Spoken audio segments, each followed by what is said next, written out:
और बहुत बड़ा स्वागत हुआ है पुतिन का इंडियन एयरपोर्ट पे, पालम एयरपोर्ट पर। इस समय प्रधानमंत्री नरेंद्र मोदी और पुतिन बात करते हुए अंदर, और ये 25 मिनट की लगभग ये ड्राइव रहेगी और काफी इस पे बात होगी। उसके बाद डिनर मीटिंग में भी सिर्फ प्रधानमंत्री नरेंद्र मोदी और पुतिन रहेंगे और सिर्फ ट्रांसलेटर्स मौजूद रहेंगे और कोई मौजूद नहीं रहेगा।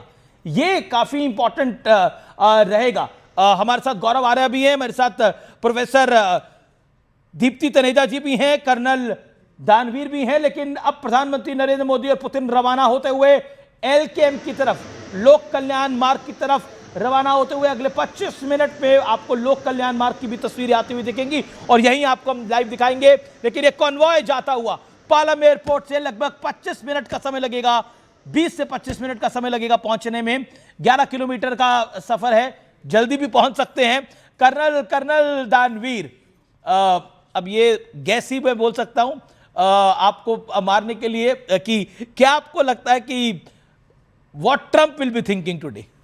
देखो, ट्रंप तो नेचुरली वो बहुत ही परेशान होंगे, उनको अच्छा नहीं लग रहा होगा बिल्कुल किसी भी हालत में, क्योंकि उन्होंने बुरा लगने का कोई कारण भी नहीं है। नहीं, बुरा लगने का कारण है क्योंकि उन्होंने बहुत प्रयास किया भारत को दबाने का, झुकाने का, वो सफल होता नजर नहीं आ रहा। और उनकी डोमेस्टिक पॉलिटिक्स के अंदर भी उनकी किरकिरी हो रही है कि आप इतने दमखम के साथ और इतनी हुंकार भरते हुए आए थे तो क्या हुआ? कुछ नहीं हुआ। तो आप देखिए उनकी खुद की क्रेडिबिलिटी अपने देश में कम हो रही है। ये विजुअल्स उनको चुभेंगे, तो ये ट्रंप के लिए विजुअल्स बहुत ही डैमेजिंग है। और आप ये नोटिस करिए कि ट्रंप ने कितनी बार बोला कि सीज फायर मैंने कराया, सीज फायर मैंने कराया, उसका जवाब नहीं दिया। और रशिया को लेकर कितना हल्ला मचाया। और आज दोनों के दोनों जो अल्फा मेल्स हैं इंडिया के और रशिया के, वो एक साथ बैठे हुए हैं। तो देखिए कितना बुरा लग रहा होगा। तो आप आप उनकी तरफ से सोचिए तो आपको महसूस होगा कि क्या बीत रही होगी उस बेचारे ट्रंप के ऊपर। ये कैमरा 3 से आपको तस्वीरें दिखाई दे रही है, यहां से गाड़ी निकली और वहां से बाहर निकल रही है पालम एयरपोर्ट के लिए।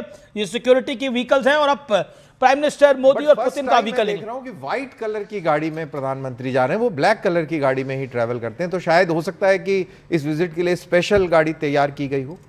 I was coming on to that only कि व्लादिमीर पुतिन का एक ऑरा रहता है। उनकी जो मल्टी लेयर सिक्योरिटी की बार बार हम बात करते हैं, वो औरत सेनात छोड़ के हमारी गाड़ी में बैठे हैं। वहां पे रशियन कोई कल्चरल प्रोग्राम नहीं हो रहा था, भारतीय कल्चरल प्रोग्राम हो रहा था। ये सिर्फ आप न्यूज 18 पर देख रहे हैं, जिसमें आपको प्रधानमंत्री नरेंद्र मोदी और पुतिन की गाड़ी जाते हुए दिख रही है। तस्वीर आप कुछ देर पहले देख रहे थे, जो फ्रीज हो गया है शॉट, क्योंकि निश्चित तौर पर सिक्योरिटी प्रोटोकॉल है, उसको ध्यान में रखते हुए ये प्राइम मिनिस्टर की गाड़ी और प्रेसिडेंट की गाड़ियां दोनों पीछे भी चल रही है, लेकिन ये अलग गाड़ी में बैठे हैं। फ्रीज तो हो जाएगा शॉट, वो जैमर्स लेके चलते हैं। जैमर्स, बिल्कुल जैमर्स लेके चलते हैं। Gaurav Arya, white car and that too Fortuner. नहीं, एब्सोल्युटली। और ये ट्रस्ट भी दिखाता है। देखिए ना, जब मोदी जी को पुतिन की गाड़ी में बैठना था, जब वो चीन गए थे, तो बिल्कुल ट्रस्ट करके गए। अच्छा, मैं करेक्ट कर दूं, it is a land cruiser, white land cruiser. मतलब टाटा की गाड़ी है, इंडियन गाड़ी, दैट इज इंपॉर्टेंट। और सेनात नहीं है, दैट इज इंपॉर्टेंट। टाटा की नहीं, I have to correct myself here. जी बिल्कुल। और मुझे ऐसा लगता है कि ये हाई लेवल ऑफ ट्रस्ट भी दिखाता है। जब वो वेट कर रहे थे और काफी टाइम तक वेट करा मोदी जी का, मोदी जी जब चाइना गए थे तो उनकी गाड़ी में बैठे, आज ये मोदी जी की गाड़ी में बैठे और प्रॉपर देयर इज देखिए, जब भी हेड ऑफ स्टेट आएगा वो अपनी गाड़ी में लेकर जाता है। ज्यादातर जो बड़े बड़े हैं हेड्स ऑफ स्टेट, वो they take their own vehicles, अपनी गाड़ी में जाते हैं। यहाँ पे एक लेवल ऑफ ट्रस्ट है, एक बोनोमी है, एक भाईचारा दिखाई दे रहा है। तो इट्स वेरी वेरी वेलकम। और बड़े, जैसा आपने बताया अमीश जी, बड़े स्ट्रॉन्ग विजुअल्स हैं। ये देखिए पुरानी फोटोग्राफी आपने दिखा दी है जब वो बैठे थे चीन में। तो मुझे लगता है बड़े बड़े स्ट्रॉन्ग विजुअल्स हैं यहाँ पे। और ये ट्रंप देख रहे होंगे व्हाइट हाउस में बैठे हुए, सुबह सुबह का वक्त होगा वहां पे, और वो बैठ के देख रहे होंगे कि मैंने कभी ये सोचा नहीं था। और हमें ट्रंप को थैंक यू बोलना पड़ेगा अमीश जी, मुझे लगता है ट्रंप को थैंक यू बोलना जरूरी है आज। जी शहजाद पूनावाला भी मेरे साथ है, सुरेंद्र राजपूत भी मेरे साथ है। Shehzad Poonawalla, your welcome words to president Putin.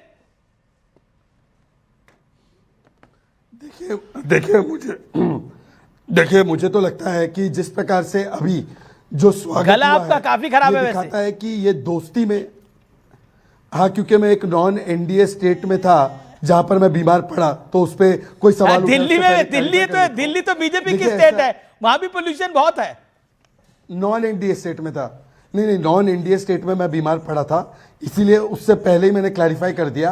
पर देखिए, गला खराब भी हो, दिल से दिल की बात जब जाती है ना, तो तब अपने दोस्त की गाड़ी में बैठ जाते हैं, और दोस्त की वो भी आत्मनिर्भर भारत वाली गाड़ी में बैठ जाते हैं, जो भारत में बनी है उस गाड़ी में बैठ जाते हैं। और इस तस्वीर से एक और संदेश मिलता है, जो हमें तेल खरीदने से नहीं रोक पाए, वो हमें सिंदूर से कहां रोक पाते। पर कुछ लोग यहां पर ट्रंप को अपना बाप बनाकर इकोनॉमी डेड है कहते हैं, कुछ लोग यहां पर बैठकर भारत की जो संस्थाएं उसमें सवाल खड़े कर, लोग यहां पर बैठकर ऑपरेशन सिंदूर फेलियर था ये भी कहने का काम करते हैं। और सरेंडर तो वो होता है, गौरव आर्या बैठे हैं यहां पे, सरेंडर वो होता है जब most favoured nation status Pakistan को देते हैं 26/11 के बाद, और चिदम्बरम बताते हैं कि किसी देश का प्रेशर था इसलिए पाकिस्तान पे हमला नहीं किया। आज तो हम सर्जिकल स्ट्राइक करते हैं, आज तो हम बालाकोट स्ट्राइक करते हैं, आज तो हम घुसकर सिंदूर करते हैं। सरेंडर वो होता है जब न्यूक्लियर पावर जब हम बनते हैं और न्यूक्लियर टेस्ट करने से कोई देश हमें रोकता है। आज हम न्यूक्लियर टेस्ट वाजपेयी जी के जमाने में किए, किसी ने रोका, सैंक्शन डाला, तब भी हमने किया। तो ये अंतर होता है, जिनके हर कैलेंडर में सरेंडर लिखा हो, उनको हर जगह सरेंडर ही दिखता है। ओके, मैं सुरेंद्र राजपूत से जवाब ले लेता हूं। सुरेंद्र राजपूत, आपका जवाब 50 seconds, make your point. Surendra Rajput. बिल्कुल सही बात है, हमें सिर्फ 85 सेकंड देंगे। अच्छी बात है अमीश भाई। दो चीज़ें बड़ी स्पष्ट है। पहली चीज़, प्रेसिडेंट पुतिन का हिंदुस्तान की धरती पर 140 करोड़ हिंदुस्तानी स्वागत करते हैं, इसमें कहीं कोई दो राय नहीं, और हम हमेशा अपनी ऐतिहासिक दोस्ती को आगे बढ़ाते आए। अब प्रेसिडेंट पुतिन और मोदी जी एक गाड़ी में बैठे हैं, गले मिले हैं, सफ़ेद गाड़ी थी, काली गाड़ी थी, इससे कोई मतलब नहीं है। मतलब सिर्फ इससे होता है, इंटरनेशनल पक्ष में कोई भी चीज, कोई दोस्ती नहीं होती, कोई दुश्मनी परमानेंट नहीं होती, परमानेंट इंटरेस्ट होते हैं। और वो परमानेंट जो इंटरेस्ट हैं, उन इंटरेस्ट को लेकर के भारतीय जनता पार्टी और उनके लोग जब ट्रंप के पास जाते हैं तो ट्रंप के पास सरेंडर करते दिखाई देते हैं, जब पुतिन के पास जाते हैं तो पुतिन के पास सरेंडर करते दिखाई देते हैं, जब शी जिनपिंग के पास जाते हैं तो शी जिनपिंग के पास सरेंडर करते दिखाई। और तीनों जगहों पर अमीश देवगन जी बराबर से वही बात कहते हैं जो बात आज अमीश देवगन जी कह रहे हैं। डोनाल्ड ट्रंप के लिए भी आपने यही बात कहा था, शी जिनपिंग के लिए भी आपने यही बात कहा था, और आज पुतिन साहब के लिए भी यही बात कह रहे हैं। लेकिन हम बात करते हैं कि हमें मिलेगा क्या, हम देंगे अब क्या? तो मैसेज तो आप ही लोग बोलते थे, नरेंद्र सरेंडर, नरेंद्र सरेंडर। राहुल गांधी ने बोला नरेंद्र सरेंडर, और आज आप देखिए वही ट्रंप तो नहीं चाहते थे पुतिन यहां पर आए। ट्रंप चाहते थे हम रशिया के साथ ट्रेड बंद कर दे, रशियन प्रेसिडेंट को यहां बुला लिया, प्राइम मिनिस्टर रिसीव करने चले गए। मैसेज तो स्ट्रांग देने का प्रयास हुआ है। कर्नल दानवीर, नरेंद्र मोदी विदेश में थे, कनाडा में थे, तो उन्होंने बुलाने का प्रयास किया था ना कि वॉशिंगटन में घूमते हुए चले जाइए, तो नहीं गए थे ना वहां पर। और दूसरी बात राजपूत जी, मैं आपसे पूछूं कि जब आपके घर में कोई गेस्ट आता है तो क्या आप सरेंडर कर जाते हैं? क्या उसको सरेंडर बोलना कहते हैं या मेहमान नवाजी कहते हैं? आपकी सभ्यता के हिसाब से क्या आपको लगता है कि कब कोई गेस्ट आता है तो उसके साथ कैसा व्यवहार करना चाहिए? सुरेंद्र राजपूत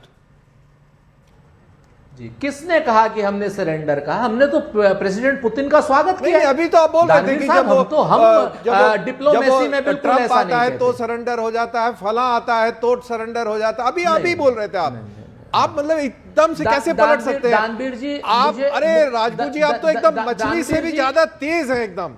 अभी बोला आपने, अभी जस्ट मैं चाहता नहीं आप जैसे शख्स के खिलाफ बोलूं, लेकिन आप मेरे ख्याल से, क्योंकि आप उन चंद लोगों में हैं जो कम से कम 25% तो अच्छी बात करते हैं, आप ठीक है ना? बिल्कुल मैं आपको दो चीजें बड़ी स्पष्ट कहता हूं, बीच में बोलेंगे तो परेशानी होगी, हमें भी मजा आएगा। थोड़ा पता तो लगे कि कैसे हम यहाँ पर आपकी सभ्यता में मेहमान नवाजी कैसे होती जब है, विदेश नीति भारत को कैसे करनी चाहिए, हमें जवाब देने का मौका देंगे या बार बार ये चीज रिपीट होती रहेगी, या कर्नल दानवीर को भी भारतीय जनता पार्टी की तरफ से ये मौका दिया जाए? भारतीय जनता, आपकी सोच कुएं वाली है, हम थोड़ा बाहर खड़े होके मेरी सोच को छोड़ो दानवीर, अपनी सोच की बात करो। आज की डेट में आपको शर्म नहीं आ रही है कि चीन जो है पूरा जो पाकिस्तान की तरफ से लड़ा, आप चीन की तरफ बात करते हो? आपको शर्म नहीं आ रही है कि डोनाल्ड ट्रंप कहता है आपके घर पे जब कोई आता है मेहमान, बंद करो, होल्ड करो, आप फौजी होकर के आप कैसे उसका स्वागत करते हैं? डोनाल्ड ट्रंप अच्छा बोल रहा है।